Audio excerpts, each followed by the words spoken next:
Hello again, and welcome back to my channel. My name's Ian. Um, Please like and subscribe to my channel. I read stories about pretty much anything. That's as long as it's true, all stuff, and the stuff that the computer can't change and make. Well, it can once I put it out there, but I'm reading the true stories from books and things like that from a long time ago. Um, I've already put one on today about Men in Black. This one is called Who Are the Men in Black? So I'll start. I went into the fantastic and came up with the answer, declared Albert Bender, director of the International Flying Saucer Bureau, an amateur UFO organisation based in Connecticut, USA.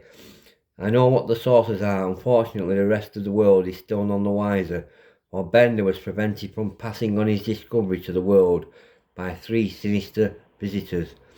Three men dressed in black known as the Silencers. It had been Bender's intention to publish his momentous findings in his own journal, Space Review, but before committing himself finally, he felt he ought to try his ideas out on a colleague. He mailed his report, and a few days later the men came. Bender was lying down in his bedroom, having been overtaken by a spell of dizziness, when he noticed three shadowy figures in the room. The figures became clearer. All of them were dressed in black clothes. They looked like clergymen. I don't know what their religious views were though, but if they look like clergymen, then so be it. Let's see. I'm joking. But wore hats similar to Homburg style. The faces were not clearly discernible, for the hats partly hid and shaded them. Feelings of fear left me. The eyes of all three figures suddenly lit up like flashlight bulbs, and all these were focused upon me. They seemed to burn into my very soul as the pains above my eyes became almost unbearable. It was then I sensed that they were conveying a message to me by telepathy. His visitors confirmed that Bender was right in his speculations as to the true nature of UFOs. One of them carrying Bender's report and had provided additional information. Hang on, I'll start this bit again. His visitors confirmed that Bender was right in his speculations as to the true nature of UFOs. One of them was carrying Bender's report and provided additional information. This so terrified him that he was only too willing to go along with their demand, that he closed down his organisation and ceased publication of his journal. He was instructed not to tell the truth to anyone on his honour as an American citizen. Now, I don't know if he was Republican or Democrat. I'm taking P, but excuse me, just be myself. Did Bender expect anyone to believe his story? His friends and colleagues were baffled by it. One of them, Gray Barker, published a sensational book. They knew too much about flying saucers. And Bender himself supplied an even stranger account in his Flying Saucers and the Three Men some years later, in response to persistent demands. Wow. For an explanation from former colleagues, he told an extraordinary story involving extraterrestrial spaceships with bases in Antarctica that reads like most far-fetched contactee dream stuff. Unfortunately, I've learned. I studied flying saucers for 30 plus years, and I've learned a lot, and I know there's a lot of truth to some of this stuff. However, I'm not going to start admitting what I know because I don't want to. Did Bender expect anyone Antarctica? Where do we find Antarctica now? Yeah, he told an extraordinary story involving extraterrestrial spaceships with bases in Antarctica that read stuff like most far-fetched contactee dream stuff. I only don't want to start going down that route again because I've done it once or twice and I don't want to do it anymore because it makes me feel like I know too much and don't like it, so I ignore it. It has been suggested that the implausibility of Bender's story is designed to throw serious UFO investigators off the track. Believable or not, Bender's original account of the visit of the three strangers is crucial interest to UFO investigators, for the story has been paralleled by many similar reports, frequently from people unlikely to have so much as heard of Bender and his experiences. UFO recipients and investigators are equally liable to be visited by Men in Black MIBs. And although the majority of reports are from the United States, similar claims have come from Sweden and Italy, Britain and Mexico, and the UFO phenomenon MIBs span three decades and may well have had precursors in earlier centuries.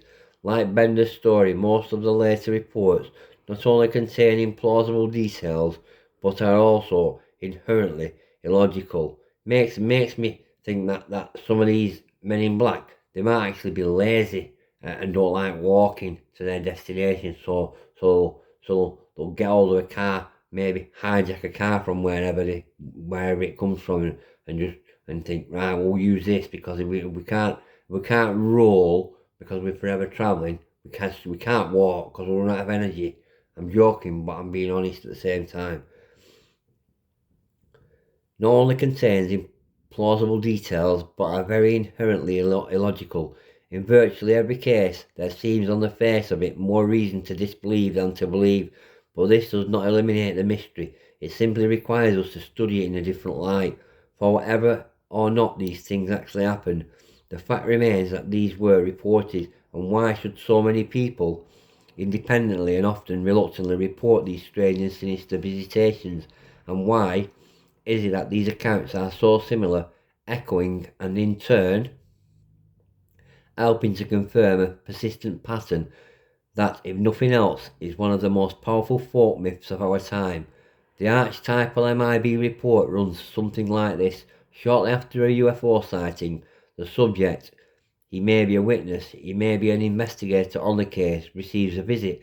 Often it occurs so soon after the incident itself that no official report or media publication has taken place. In short, the visitors should not, by any normal channels, have gained access to the information they clearly possess. Names, addresses, details of the independent, and about the people involved. The victim is nearly always alone at the time of the visit, usually in his own home. His visitors, usually 3 in number, arrive in a large black car. In America, it is most often a prestigious Cadillac, but seldom a recent model. At the same time, though old in date, it is likely to be new and immaculate in appearance and condition, inside and out, even having that unmistakable new car smell.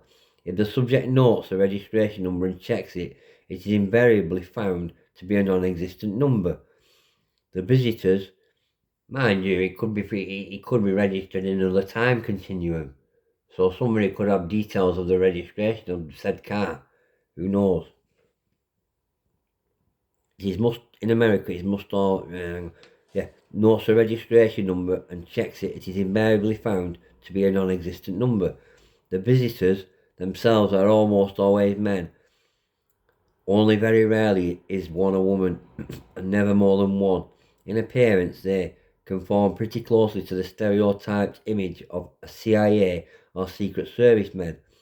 They wear dark suits, dark hats, dark ties, dark shoes and socks, but white shirts. Witnesses very often remark on their clean, immaculate turnout, all the clothes looking as though just purchased. The visitors' faces are frequently described as vaguely foreign. Most often oriental slant eyes have been specified in many accounts, if not dark-skinned. The men are likely to be heavily tanned. Sometimes there are bizarre touches.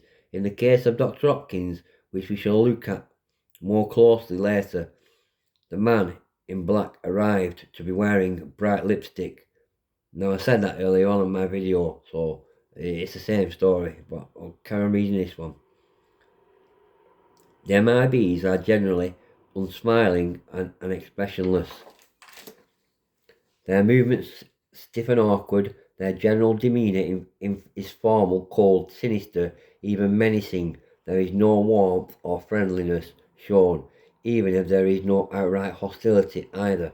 Witnesses often hint that they felt their visitors were not human at all. Some MIBs proffer evidence of identity. Indeed, they sometimes appear in US Air Force or other uniforms. They may produce identity cards, but since most people would not know a genuine CIA or other Secret Service identity card if they saw one, this proves nothing. If they give their names and the witness subsequently checks them, they are invariably found to be false. The interview is sometimes an interrogation, sometimes simply a warning. Either way, the visitors, even though they are asking questions, are clearly very well informed with access to restricted information. They speak with perfect, sometimes too perfect, intonation and phrasing, and their language is apt to be reminiscent of the conventional villains of crime films. Again, Mr. Stiff, I fear you are not being honest. Mr. Reich, it would be unwise of you to mail that report, immediately suggesting the untouchable threatener, beloved of Hollywood writers. The visit almost invariably concludes with a warning not to tell anybody about the incident if the subject is a UFO percipient, or to abandon the investigation if he is an investigator. Violence is often threatened, and the MIBs depart as suddenly as they came. Most well-informed UFO enthusiasts, if asked to describe a typical MIB visit, would give some such account as the foregoing. However, a comparative examination indicates that such perfect MIB visits seldom occur in practice. Study of 32 of the more detailed and reliable cases reveal that many details diverge from the archetypal story. There were no visitors in all 4 cases, only telephone calls, and of the remainder, only 5 involved 3 men. 2 involved 4, 5 involved 2, while the rest, there was only a single visitor. Although the appearance and behaviour of the visitors does seem generally to conform to the prototype, it ranges from the entirely natural to the totally bizarre. The car, despite the fact that in America it is by far the commonest means of transportation, it is in fact mentioned in only 1/3 of the reports as far as the picturesque details. The Cadillac, the antiquated model, the immaculate condition, these are in practice very much the exception of 22 American reports. Only 9 mention a car. Of these, only 3 were Cadillacs, only 2 were specified as black, and only 2 as out-of-date models.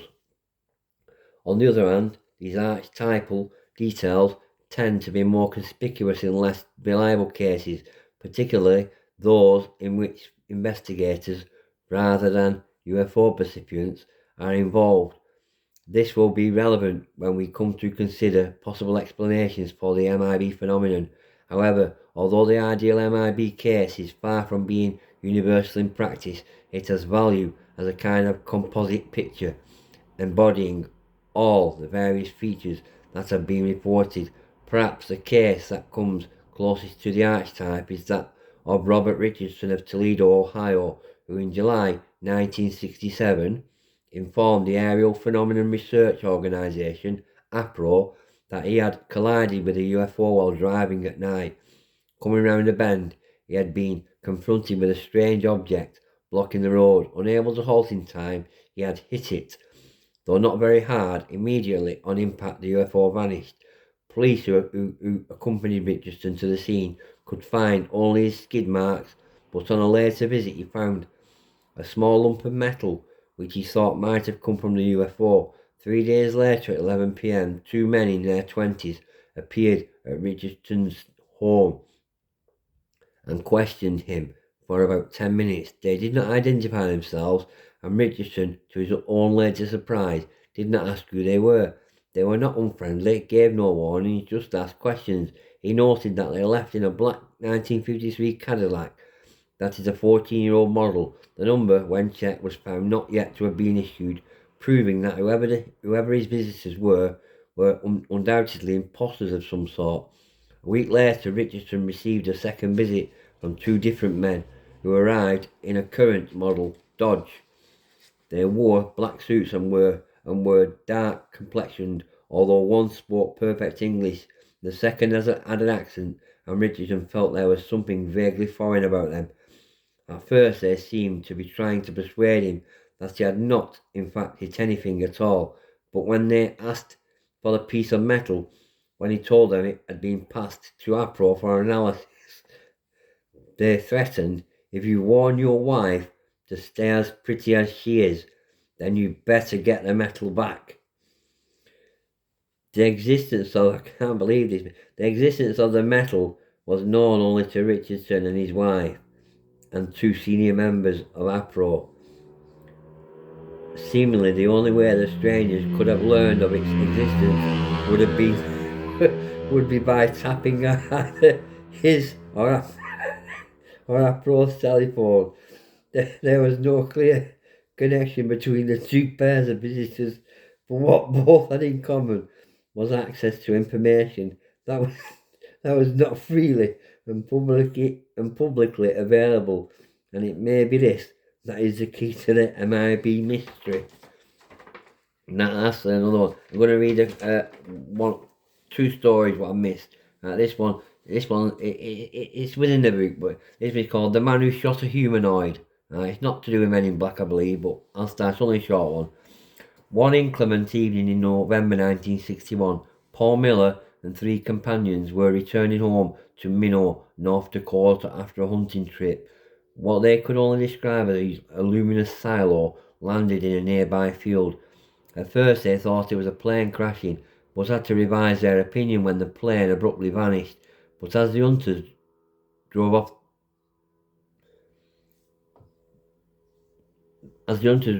the object reappeared and two humanoids emerged from it.